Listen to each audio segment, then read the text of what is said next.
So you and your new love of your life are going steady. You've decided to take things to the next level because you realize that the Jordan 1s, even though they look really cool, can't really be used for running. You then go, actually, I'm gonna get a proper running shoe for your race day, your PR, your PB. How do you find one of those? Don't worry, that's what I'm about to talk to you about. The number one thing you need to consider, don't let anyone lie to you, is the price. You see, people like me, it's very easy to start showing you all the different running shoes I have because they get sent to me. But when you look at how much these shoes cost, like, and then you see where I'm going? You have to understand your budget. Don't buy a running shoe, which means you then have to live on cornflakes and water for the next few months. Or you end up buying shoes that you have to hide from your missus. Don't do any of that. So consider the price. What budget are you working with? All right, let's move on.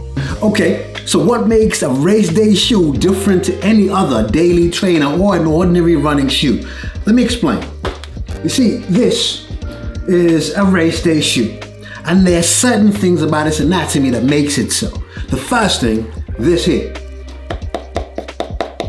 That is a carbon plate. It runs the whole length of that shoe because it provides a propulsion. There's a rigidity in there that gives you a response or a return of energy much more than any other type of shoe.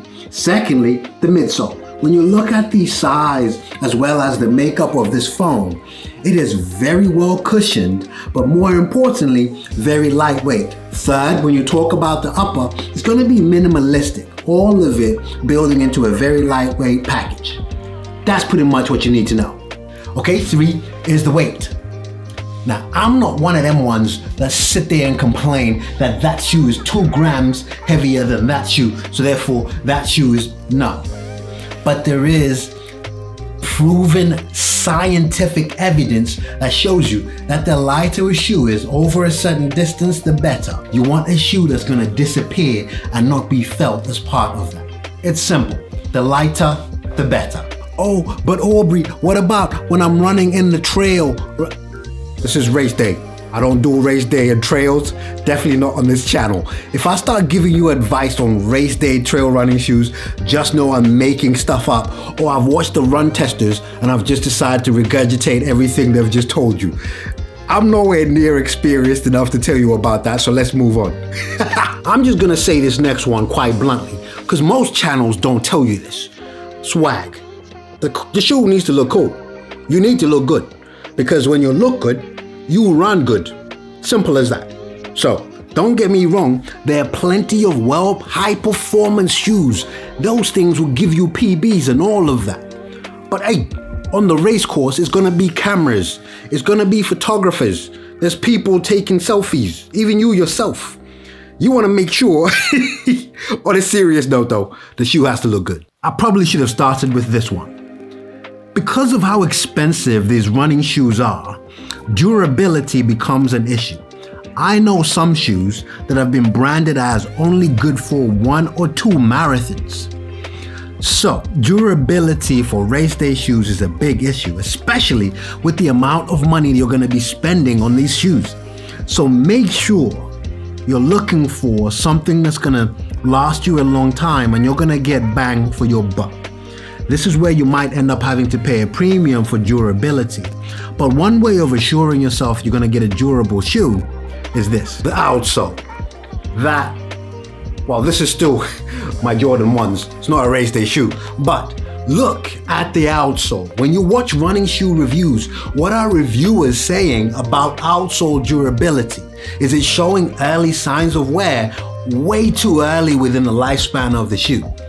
Also, when you go on YouTube, try look for reviews that say such a shoe after 100 miles, 100K, or a long-time review of that shoe.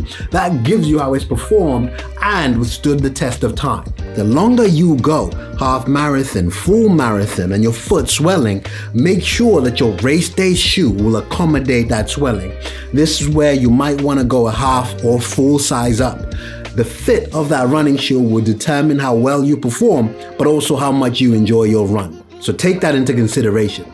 Okay, now, how are you actually gonna find these shoes? I'm going to recommend two things. Do your research. Go on YouTube, especially my channel, and research these shoes. There's some channels that I could recommend for you. Kofuzi, excellent reviewers. The Run Testers, Believe in the Run. There's so many people that review running shoes. Run Like Hella, Ed Budd, so many people that you can get very good information on. Another channel, Doctors of Running. I love these channels. They give you an in-depth, a felt experience review of these running shoes. And there's also a guy called Aubrey Running. Check him out. Right, the next thing I want to recommend, after you've done the research, try these shoes on. Look for retailers that give you 30 days back, even after running in the shoes. So there are some brands that give customers the opportunity to try the shoes out, and should they not work, return them. That is what I would recommend you did. So it's pointless giving you all of that information and not actually recommend some good running shoes that you should look into. This is where my audience, my subscribers, this community comes in to help. Look in the comment section of this video.